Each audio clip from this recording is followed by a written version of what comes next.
So Dragon Ball Fighterz recently got a next gen update, put it on PS5 and the new Xbox, and it's just given me another reason to get back to one of the most addictive fighting games ever. The only real change they've made in this next gen upgrade is adding rollback netcode, which brings the opportunity for this to happen. I know rollback's supposed to be good, but this is never not annoying.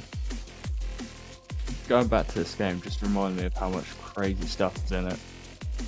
There is a lot of characters, almost all of them with game-changing mechanics, both insanely fun to use and ridiculously frustrating to go against.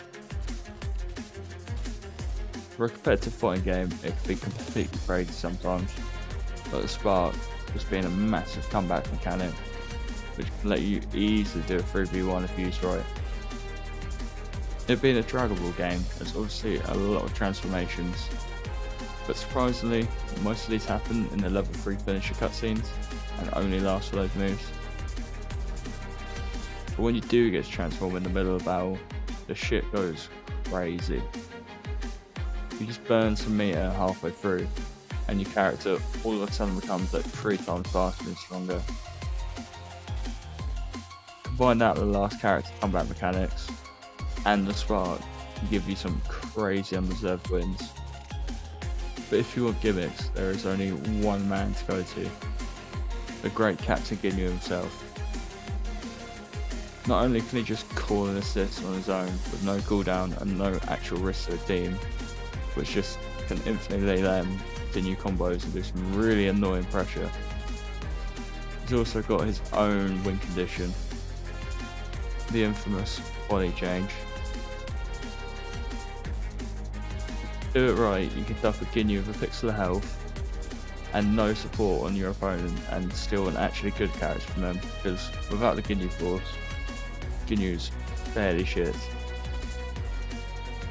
It also swaps the health bars, so you can basically just steal a whole character. Of course, this game's obviously got all the classic fighting game character tropes in it too, like the grapplers, zoners and rushdowns. Well, basically every character is rushdown to some degree in Dragon Ball, but the most rushdown character is Hit, just teleports right up to his opponent every other second and puts on insane pressure non-stop. Or maybe Gotenks, who just aggressively mashes at you.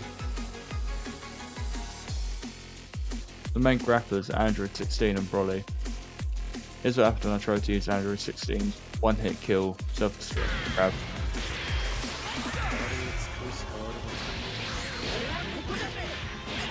I lost this one surprisingly. The character closest to Zona is probably the funny cat called Beerus. He just constantly throws out these orbs and you can just wait for someone to try and run through them. You think so many years after this game's been released, people will know not to just run into the painful balls sitting right in front of them. But some people just don't pass the IQ test. I mean, this guy fell for it in 2 different matches.